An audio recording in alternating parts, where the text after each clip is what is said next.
It's 3 o'clock, so I think I'll get started. My name is Annie Jansen. I am currently a reference and instruction librarian at Penn State Brandywine. Penn State Brandywine is just outside of Philadelphia. We are a small campus associated with Penn State University. Today, I'm going to talk a lot about romance novels. My presentation is Romance in the Stacks: Why Genre Fiction is Important for Student Engagement. So first, just a little bit about me. These images that we have up here, these are trading cards that were created for Penn State librarians when I first started in 2016. A lot changed since I first started in this job. My expectations of the job, my expectations of the students that I was working with. I have a background in kind of what I would call high literature, quote unquote. I am a reformed book snob. I have a bachelor's and a master's in English literature. And my time as a reference and instruction librarian has taught me that my leisure reading interests are not what my students' leisure reading interests are. On my trading cards here, you can see I have my alter ego is the cat commander, as in the catalog. I hardly ever use the catalog with students. They are not interested in it. They don't know what I mean by it. And frankly, it doesn't serve them a lot of good a lot of time showing them how to find things in the catalog. Our discovery layer is much more their speed. My major job duty is information literacy instruction, and I work primarily with first and second year students. I'm also our student book club advisor, and I do the selection for our browsing collection. On my kind of trading card here, you can see my favorite book. Like I said, I'm a reformed book snob, so I've listed it with the Library of Congress call number. It's Finnegan's Wake. No undergraduate is interested in reading James Joyce's huge novel, Finnegan's Wake, but this was my expectations of who I'd be working with. I learned a lot, and I quickly learned that a big part of my job was actually doing student engagement. So not only am I doing reference and instruction and collection development, I'm also engaging students and trying to get them into the library to use our different services. And as I settled into that, I started working with our Learning Center director. We did a summer book club that was really eye-opening to me. So I have some pictures up next. These are some of our book club flyers. So we started with the Summer Bridge book club. Summer Bridge was our program to kind of get students started right away on engaging with their academics. So our book club consisted of the tutors in our Summer Bridge program. And we met for 4 weeks. The first couple weeks, we were talking about our favorite books. We read The Hate You Give by Angie Thomas and Long Way Down by Jason Reynolds. Those were big hits. And then our last book club meeting was actually just a discussion about how we became readers. What our literacy was like at home, whether we read with our parents, our grandparents, aunts and uncles, older siblings, if we read to younger siblings, just kind of the culture of reading that we grew up with. And I learned a lot during that. I learned a lot about my students. I learned a lot about my expectations, and it really kind of engaged me in ways to work with my students' literacy practices in ways that I hadn't thought about before. The other really interesting thing that came from the Summer Bridge Book Club was our Brandywine Student Book Club. So one of the book club members from that summer session became super interested in actually having a book club for our students. And we created that fall. So she asked me to be the advisor. I started advising the book club, and we've been meeting at least a couple times this semester until she graduated. So I have some flyers up here too about different book clubs that we have and different selections that we've done with our book club. So I also learned some lessons. Young adult novels are sometimes right on for my population, for these 18, 19, and 20-year-olds, but sometimes they are far too young. Importantly, I learned from my students that representation absolutely matters in these books, and they're interested in discussion of hard topics, mental health, racism, substance abuse, and poverty, and they're reading for plot, right? They're not reading for appreciation of literary techniques. I actually had one of our English professors come to some of our book club meetings, and he's super engaged and he's really like eager to learn with these kids and work with these students.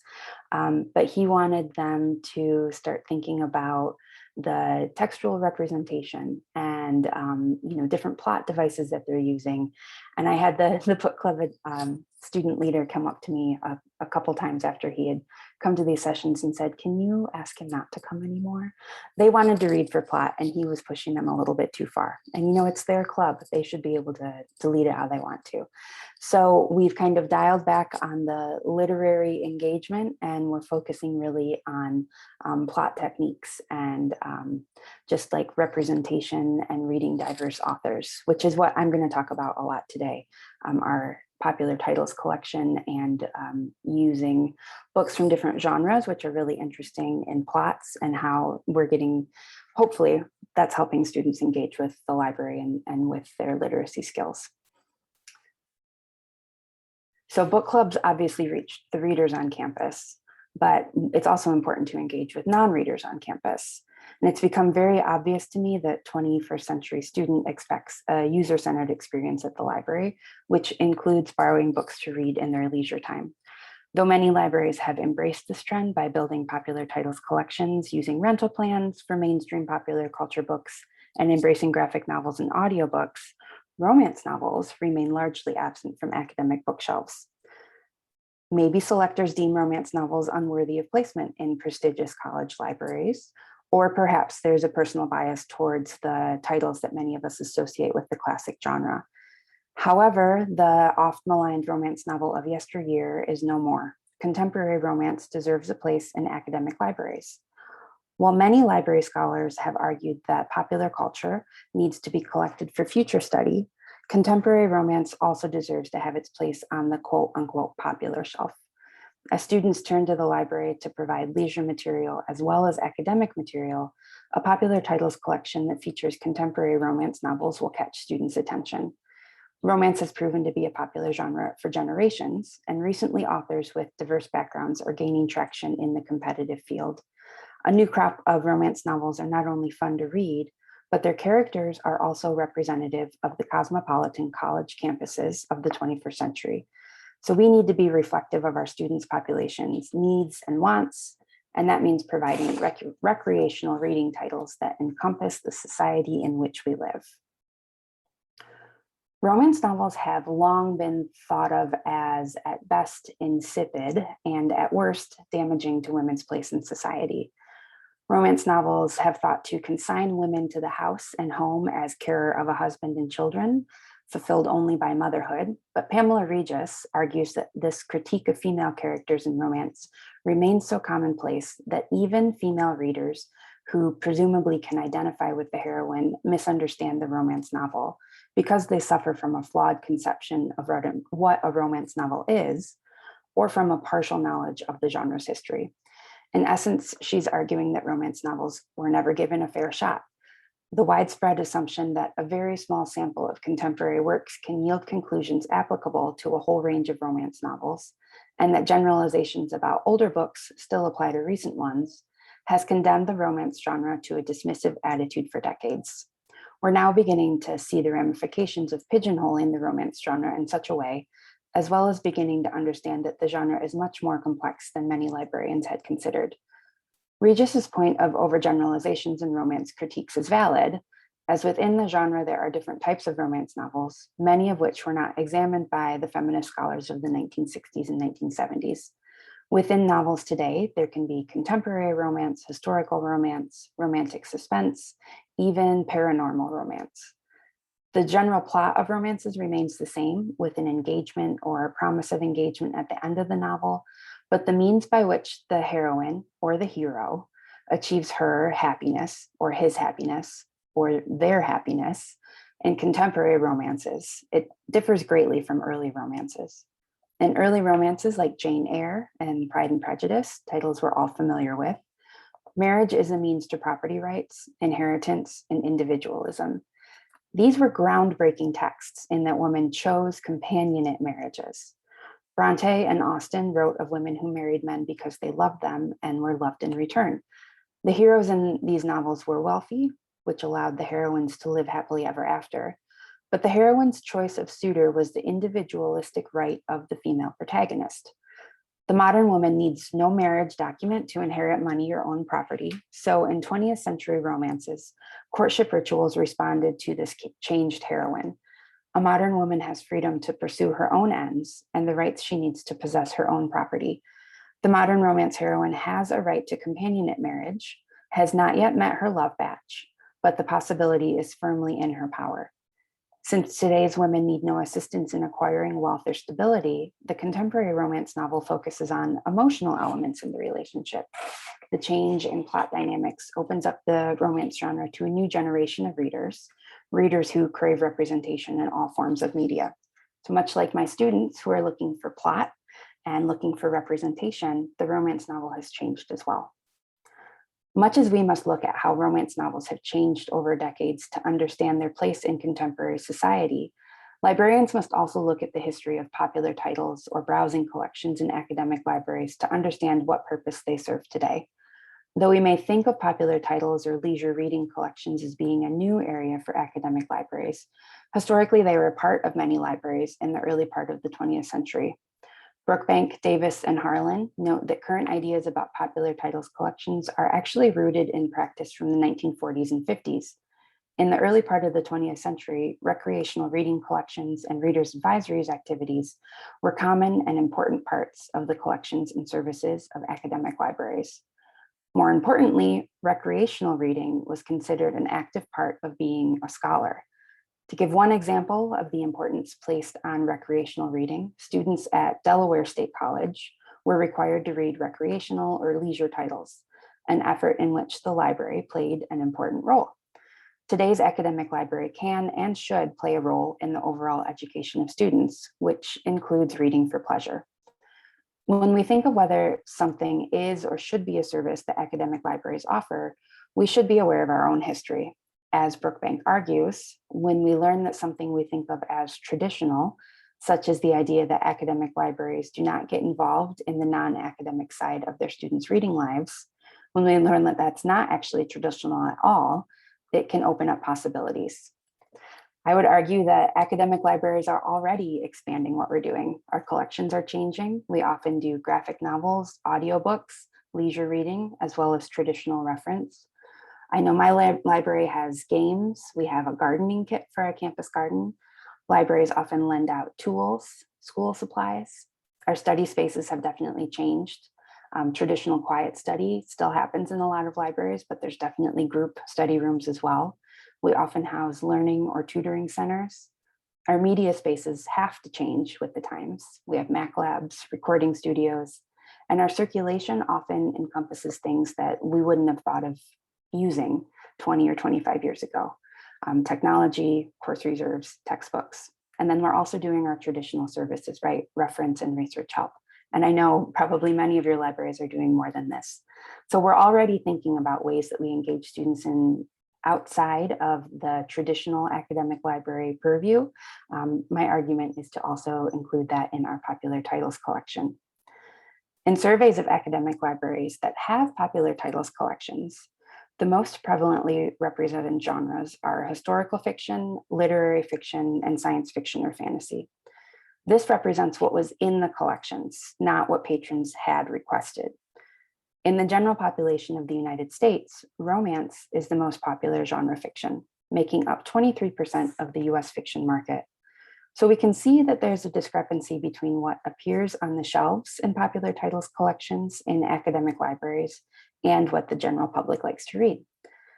The idea that promoting certain types of materials for fear of looking unacademic may have something to do with the lack of representation of romance novels in our college and university libraries. However, popular titles should be selected for their impact on the reader, not their impact on the literary canon.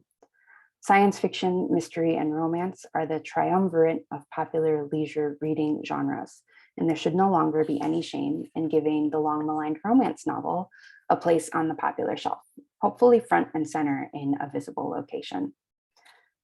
A study of pleasure reading among undergraduate students found that 42% of undergraduate women enjoyed reading romance novels. In that same study, 38% of male undergraduate respondents said that they enjoy reading science fiction novels. While these two percentages are very close, there's a discrepancy in equity in what actually appears on our shelves. Gilbert and Pfister note that the librarian perception of what students want to read is not always what students actually want to read. Science fiction and fantasy were collected at higher rates than romance and mystery novels in this study, but all genres were almost equally enjoyed, according to data from the students themselves. This type of collection management is doing our students a disservice. Connie Van Fleet argues selectors should be more concerned with discovering the appeal of a title than assessing its place in the literary canon. For popular titles collections especially, librarians need not concern themselves with the state of the canon. But for those that are worried about the academic future of the library, the truth is we probably already house genre literature in our stacks. We have Pam Houston and Alice Hoffman. Those would be considered romance novels. Umberto Eco, Walter Mosley are mystery novels. Westerns are covered by Cormac McCarthy, David James Duncan, Judy Blunt. And of course, science fiction, Aldous Huxley, Ursula K. Le Guin, Octavia Butler. These often cross ethnic and gender lines in intriguing ways, and they would be interesting for our students to read. The stacks, however, are separate from a popular titles collection, which is often front and center in the library space. While it's extremely useful for research, the Library of Congress system is also difficult to browse for pure interest.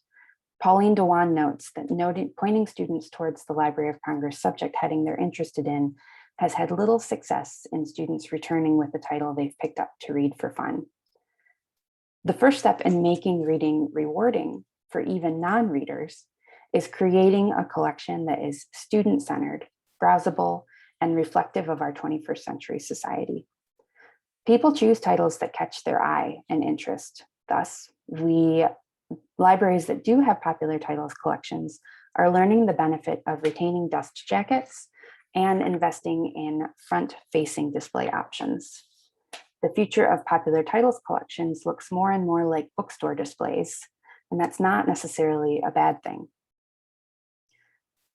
Popular titles collections are built to serve the population of the student body. And as the student body is a racially and ethnically diverse population, the popular titles collection should reflect that. Academic libraries need to be reflective of their student population's needs and wants, and that means providing leisure titles that encompass the society in which we live. I have a brief selection of titles in diverse contemporary romance, the titles that are featured here on the screen. Helen Hoang has received a lot of positive press for her recent novels. Hoang is a Vietnamese American, and she writes stories with central characters who are on the autism spectrum. In her first novel, The Kiss Quotient, published in 2018, the female protagonist is a woman with an incredibly successful career in economics. She also has a mother who wants her to settle down. The character, Stella, has Asperger's and decides to hire a male escort to help her learn how to be a, quote, girlfriend. Michael, who's the hired escort, is of Vietnamese and Swedish descent. Stella chooses him because he resembles a Korean television star to whom she's immensely attracted. Stella has many characteristics in common with the author, including her social anxiety. Hoang was diagnosed with Asperger's as she was writing the novel. She noted in an interview with National Public Radio, "The more I learned about myself, the better I could write Stella. But then as I wrote Stella, I was learning about myself, so it was a reciprocal process." The act of writing and researching turned into a very personal process for her, and though the novel proceeds as most romance novels do, with the pair living happily ever after, what's notable about the text is the representation of a woman with Asperger's as an individual with complex emotions and desires. In her novels, the love interests are patient and respectful of boundaries. They see their autistic partners as capable of love and worthy of it, even if the characters don't always see themselves that way. This is not the only personal experience the author used to inform her writing. She also portrays a tight-knit Asian American family with the character of Michael, something she notes was familiar to her. The culture, the food, the family dynamics, all of these things were taken from my life, and I wrote them with honest affection and as much respect as I'm capable of giving anything. The heartfelt portrayal of an Asian American family and a successful, emotionally complex woman with Asperger's is a new look for romance novels. And though the ending is familiar, the representation on the page and on the cover is powerful. Her second novel, The Bride Test, continues a realistic portrayal of the closeness of the same Vietnamese American family. This time we feature a male protagonist, Kai, who is autistic. He's never had a girlfriend, and the novel centers around how he processes feelings and emotions, as well as his relationship with the Vietnamese female protagonist, who is an immigrant and a single mother. Huang has said that in writing the character of Kai, she actively worked against those who claim people with autism are cold and unfeeling. She stated, "I wanted to write a character and show how he may look cold, he may look heartless, he might even think he's heartless, but he's not." She again used her personal story to craft the narrative, both in the portrayal of an individual with autism, but also the broader experience of an immigrant in the United States. Huang's mother was an immigrant from Vietnam, and though she does not know much of what her mother's life was like when she first came to the United States, she used her mother's experience in a new country as inspiration for the female protagonist, Esme. Starting over in a foreign country with a foreign language, with no money, with everyone depending on you, with racism and sexism, that's something else entirely, she noted in an interview, with awe to the struggle her mother went through. Huang's novels tell stories of individuals left out of much of modern fiction in ways that are both accessible and entertaining. Since the 1980s, romance publishers have sold novels for African American audiences, though the first line of African American romances from a major publishing house was launched only in 1994. This quote from author Beverly Jenkins shows that African American women have been reading romance for forever, but it was very little, if anything, that looked like us. So I was basically just writing for me. With each book, I told an African American story and wove in the relevant history behind it. Lots of history that none of us were ever taught in school. I was like the prophet in the wilderness for a long time. At the Ripped Bodice, a California bookstore that focuses on romance fiction, the owners note that 7 of the 10 best-selling novels from March 2016 to December 2016 were written by non-white women. Jasmine Guillory, who's the next author who I'm going to focus on, is one of the authors whose books have sold well. Her 2 recent novels, The Wedding Date and The Proposal, both center on interracial couples. Alexa, the female heroine of The Wedding Date, is an African-American lawyer working for the city of Berkeley. She has a passion for arts education for disadvantaged youths. Drew, the male protagonist, is a sensitive but commitment-phobic white pediatrician from Los Angeles. Though they end up happily engaged, there are challenges to their relationship that are not limited to misunderstandings and long-distance love. Alexa faces casual racism in the novel. Guillory's portrayal of these encounters is straight realism, but her male protagonist's reaction to them is the stuff of pure romance. And why shouldn't it be? Romances are popular because they end in happily ever afters, not thorough explanations of microaggressions. Guillory lets the reader experience issues of social justice through her character's actions and reactions. She does not over-explain them. For example, The Proposal centers around an African-American freelance investigative journalist and a Latino pediatrician. The characters worry, while they're in a very white neighborhood, that they might be spotted in the midst of a passionate embrace in the pediatrician's sports car. The reality of police showing up occurs to them, and they separate. Worrying about the color of one's skin in an unfamiliar neighborhood is an experience that many students have had, and those that have not should understand the fear that that experience can instill. Guillory's portrayal of this in a thoroughly engaging romance can show the importance of adding realistic and representative texts such as these to our collections. Successful romance authors have faced criticism in their own novels, and attempts at whitewashing. Sonali Dev, author of popular romance novels The Bollywood Bride and A Bollywood Affair, notes that when she was shopping her first book to publishers, big-name editors looked at her straight in the eye and said, "Well, is it possible to change one of the protagonists to a white person?" Dev found publishing success by sticking to what made the genre enjoyable to her in the first place. Her entree into writing romance began after her husband brought her a romance to read while she was sick in bed. She'd not been a fan of romance previously, but she did love Bollywood films. After reading the novel, she understood that the romance genre is very similar to Bollywood. As in Bollywood, romance novels confirmed some of Dev's most optimistic thoughts about the world, that love can bring out the best in people, can inspire them to be courageous and selfless, and can even create the kind of joy that makes people want to throw their arms out and sing.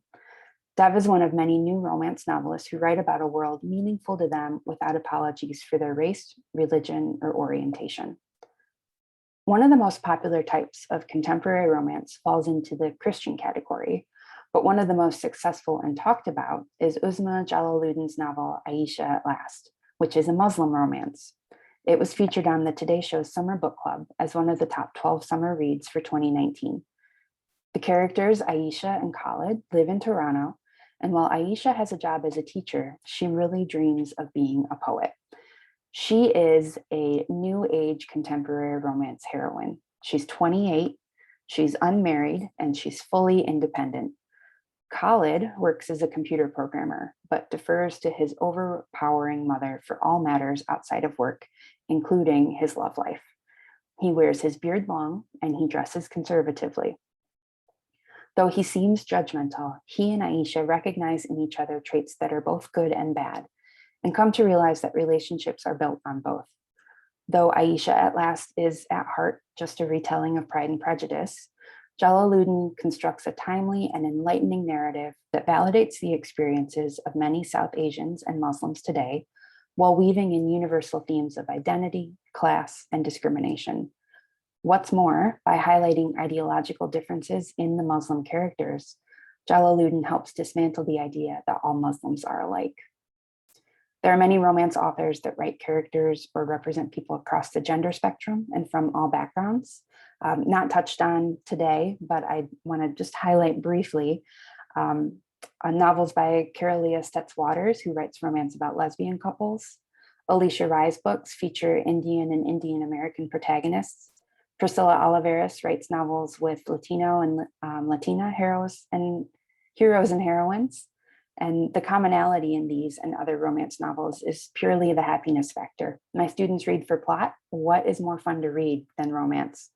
Books don't need to be sad or challenging to be in these collections. Sometimes you need to replenish your stores of good feelings to remind yourself that stories can end happily and that people can fall in love. If we can provide books to students that make them happy and help them begin to build a relationship with reading, perhaps they'll acknowledge that the college experience can be more than simply a path to a career.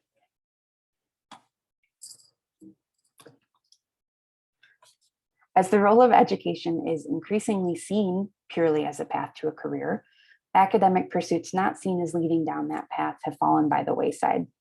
When students see classes and extracurriculars solely as a benefit to their future careers, they need a space and activities to take a break from academia. Many libraries have jumped at that opportunity, providing cafes and common areas that are flexible spaces, both for socializing and studying. A popular titles collection fits with this philosophy of library as space. Hosting book clubs, game nights has opened up the library space to a place not just of study, but also of fun. Helping students feel a sense of comfort and belonging on campus is not always in our job descriptions, but it is an important part of marketing our libraries. For students who go to class and complete coursework simply to one day have a job, reading for pleasure can provide an awakening, a new perspective, or an enlargement of possibilities. And moreover, reading can provide reassurance, comfort, confirmation of self-worth, and strength. Popular titles collections can revitalize the library by showing students that we offer more than dusty tomes and online resources. What's more, an increased use of space has been helpful to libraries struggling with keeping their buildings out of the hands of administrators who feel the push to create classrooms and offices from unoccupied space. When everything can be done virtually, there needs to be a reason to justify the use of space. Popular titles collections can bring students in and maybe even get them to stick around for a bit, but only if they're full of titles that students are interested in. We just need to broaden our horizon of what should appear in our collections and include novels that represent the diverse student body of our campuses. Recent surveys of colleges and universities showed almost half of respondents expect their university or college library to provide recreational reading materials. It's worth noting that while we note the distinction between a school, a public, and an academic library, to the non-acquainted, a library is a library. A student, therefore, would likely expect our college and university libraries to provide materials that are also found in public and school libraries, most notably popular fiction or young adult titles. As Christopher Boyd notes in his study of popular titles collections, students often do not distinguish types of libraries from one another, tending to consider them all as part of one greater system. This is actually an advantage, not a concern. Expectations for recreational reading provide a crucial opportunity for engagement. Any chance to engage with a student and provide a sense of comfort and belonging should be capitalized on. Library scholars have been making a case for popular culture and genre literature in academic libraries for decades, but it seems only now is it really catching on. By acting in the best interest of their learning community, librarians have tried to support college curriculums and enhance research materials, but in doing so have neglected the relevancy and currency that popular culture adds to the collection. Studying popular culture can tell researchers and the world about major shifts in values, morals, and ambitions of inhabitants of a specific region or even worldwide. In fact, many academic libraries have special collections that are devoted to a particular theme in popular culture. Collecting and curating this material is definitely a much needed endeavor, but housing items in special collections does not meet the students where they actually are. Very few undergraduates are going to make the effort to make an appointment to go to a special collections reading room to page through an item for a class requirement, much less for their own reading pleasure. Popular titles collections are meant to meet students where they are and to engage them in leisure reading with interesting novels, poems, nonfiction, and genre literature. To do that, these items need to appear conspicuously on the shelf. In spite of a dismissive attitude towards the genre, romance has soared in popularity throughout its lifetime. In 2016, romance made up 23% of the US fiction market, highest of any genre fiction. Romance readers are generally younger than the overall fiction demographic, and recent Nielsen surveys note that younger readers are more influenced by book bloggers, Instagram or Bookstagram, and recommendations for titles than their older counterparts. Romance Writers of America, which is the nonprofit trade association responsible for advancing professional interests of romance writers, is focused on the future readers of their genre. Their website notes that younger readers of romance are diverse in sexual orientation and ethnicity, and more frequently identify as male. Like our campuses, romance novelists are aware that their future hangs in the interest of a fluid and diverse population. If librarians can show students novels that are representative of their experiences, but also engaging, fun to read, perhaps that will not only convince the students that the library is a space to enjoy, but also that reading can be a means of enjoying oneself, a skill that students desperately need to learn. For leisure readers, the joy of reading is inherent. There's no skills needed to pick up a book and dive in. Non-readers miss out on the joy of discovering a new world through text. According to the Pew Research Center survey on book reading, almost a quarter of American adults did not read a book in the past 12 months. For adults who did not attend college or who attended but did not finish college, that number jumps to almost 60% of respondents. There's an argument to be made that people are not reading because of the prevalence of other media, maybe TV, podcasts, streaming video, everything on the internet. But the consumption of one type of media does not necessarily negate the others. It's probable that many of those who do not even read one book a year have simply never learned the pleasure of reading. Pauline Dewan argues that individuals not exposed to the pleasure of reading at an early age will lose out on the experience of reading that so many of us enjoy, to lose oneself in a book. She explains that when people read for pleasure, they painlessly develop the skills necessary to become skilled at it. Reading is a skill and practice makes perfect. Like learning to ride a bike, learning to read can be painful at first. However, becoming a lifelong learner is part of becoming information literate. And we as academic librarians need to encourage our students that they can find ways to mitigate the unrewarding reading that they've struggled through in the past. The practice of pleasure reading develops skill sets that support academic learning. When academic libraries reach out to their communities to promote a culture of reading, both the institution and the community will benefit. Outreach and community building. These are 2 points that are intrinsic to popular titles collections. If students do not see themselves reflected in titles that line our shelves, they won't be drawn to read those books. To instill the joy of reading in our students, we must provide stories that are fun, diverse, and easily available. Academic libraries must rethink their relationship with the romance genre. In today's student-centered library, collections must be present that meet all the needs of the student, academic and recreational. Many libraries already collect popular titles and curate collections meant to engage students or to give them a break from their studies. What's missing from these leisure reading collections, in many cases, is the most popular genre fiction in the United States, romance. Romance novels have lived through many reinventions, and today's contemporary romance is not only fun to read, but also showcases our diverse society. To reflect the interest of our students, engage with them in interesting and fun texts in the location students expect them, and fully represent the diversity of our contemporary society, academic libraries must collect romance novels for their browsing collections. Romance novels have been long maligned as non-serious fluff for unhappy spinsters or housewives. Though some older novels definitely have problematic subject matter, more common in contemporary novels are plots with empowered young men and women who are searching for their love match. Contemporary romance deals with themes of racism, discrimination due to sexual orientation, religious intolerance, but they still traffic in emotion, empathy, sex, and happy endings. These plot devices are what makes them fun to read, hard to put down, and give students a real chance to develop that joy of reading that can help to develop literacy into a lifelong habit.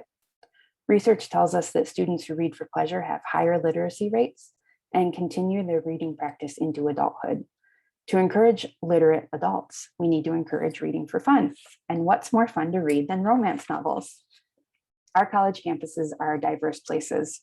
Academic libraries create representative collections and services in order to best serve our students. Popular titles collections are an ideal place to dig into this endeavor, as leisure materials are often front and center or easily on display in the library space.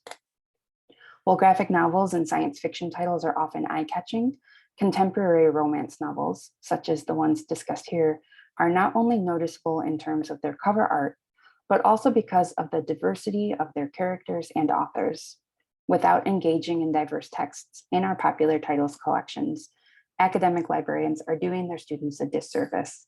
By adding romance titles like the ones mentioned today, we will increase the student-centeredness of our libraries and give our students a chance to fall in love with reading. Thank you all so much. I have links up here, the slides and my references that I quoted.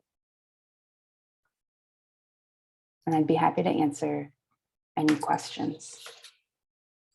Oh, I have one. Someone asked if I see a place for erotica in pleasure reading at academic libraries. I think I personally do. I think it's okay. I don't, I'm trying to engage my students in reading. I'm trying to get them into the library, into the space. And as long as sex is handled in a responsible way in the text, what could possibly be more like interesting for our students to read than that? A lot of the romance novels that I mentioned today do have kind of like light erotica in them. There's definitely sex in these novels. Like I said, my students read for plot. They're not going to shy away from having some sex scenes in them. And I think that probably many of them like to read those. So I personally have no issue with collecting erotica. I know it may depend on the university or the college that people are working at too.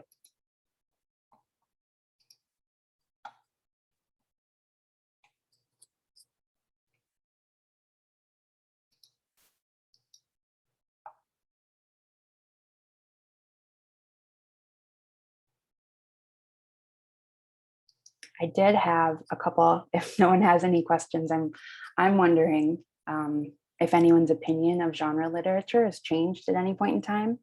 I mentioned at the beginning of my talk today that, I kind of come from like a high literature background. I have a master's in English. I named my cat after a James Joyce novel, like I've definitely changed my idea of pleasure reading and fun reading. And now, especially over the last 18 months, I've been reading romance and science fiction and mystery kind of nonstop as an escape. So I'm wondering if anyone else has kind of changed how they feel about it at any point in time. Yes, Elizabeth. I think that was Carolia Stetz Waters. Yes, and I will put the posts in the links here.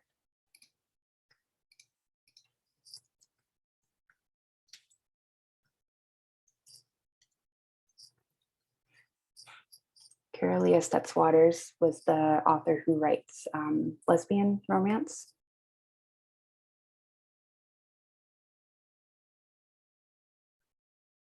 Yeah, so there's a question about like budget cuts, right? Which is definitely a reality.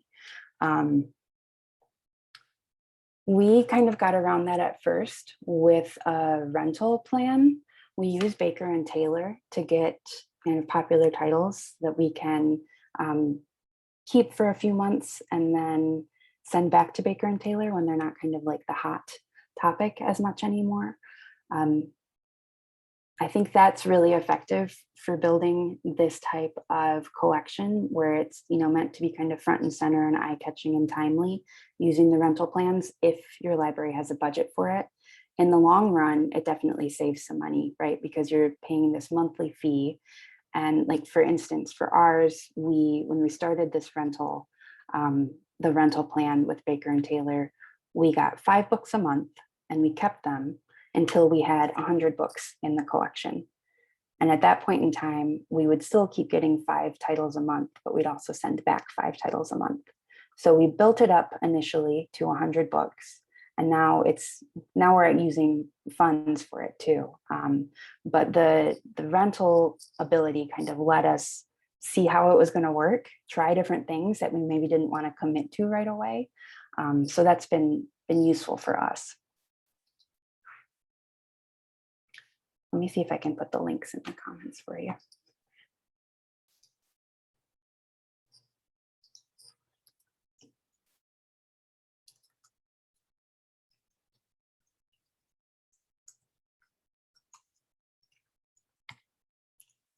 Okay.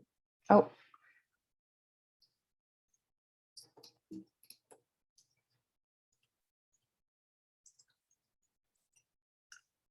Anyone else have questions or comments?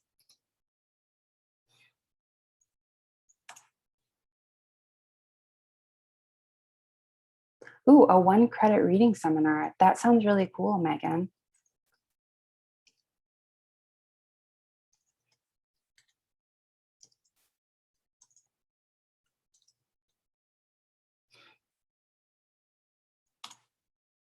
Okay. Hopefully those will work for you. So my first semesters, I worked really closely with our 2 faculty members whose offices are in the library, which was helpful for kind of, the proximity relationship. So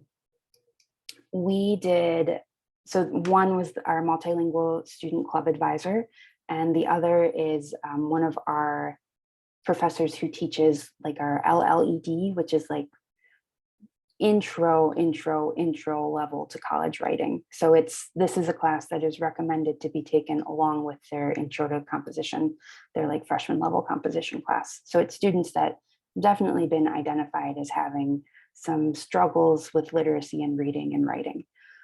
So with those 2 classes, we did like an audiobook project where they had to read for fun in their free time. I guess it was an assignment, so it wasn't purely for fun, right? But we were trying to get them to experience the joy of reading. And we thought perhaps audiobooks would help with that. Sometimes, for whatever reason, just reading text on the page is not engaging for students. I get that. So we had some Kindles and we loaded audiobooks and the textbooks. And our students said that they actually really liked listening to it because it allowed them to do other things at other times. And some of them liked to read and look at the text at the same time.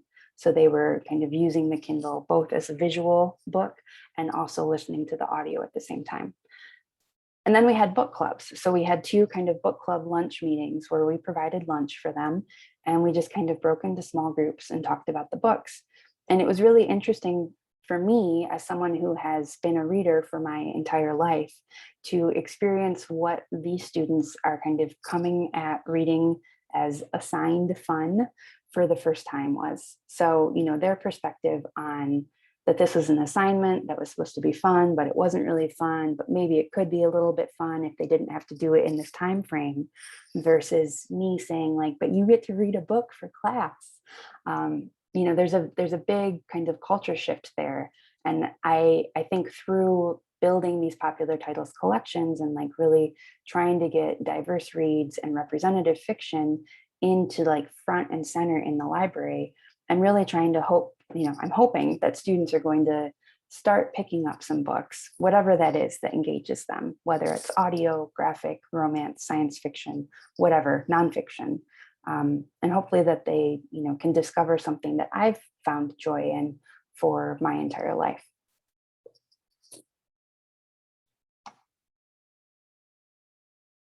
Elizabeth, I love that romance book club. That sounds amazing. I would love to be in on that. So Megan, I'm interested in what books the students have chosen, and whether there's been like a theme that you've noticed.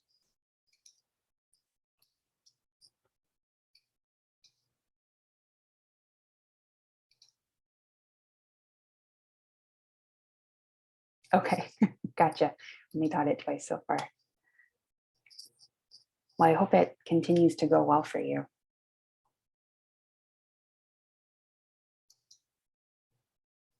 Interesting, Lovecraft.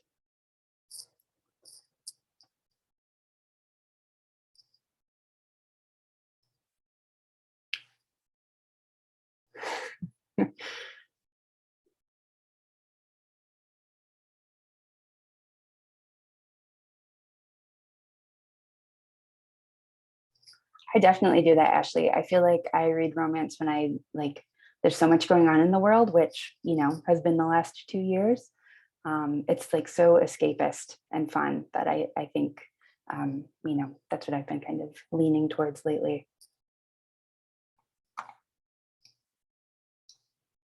I know we're almost out of time, so I have the links up here again, and my email, it's just Jansen, my last name, at psu.edu. I'd be happy to hear from anyone with any questions or comments. If you want to talk about romance novels, I'm happy to do that too. Like to thank the Dean again for inviting me to do this today.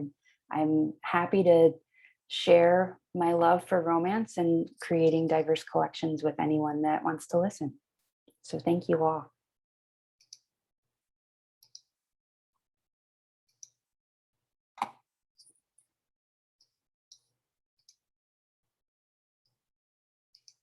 Thanks, everyone.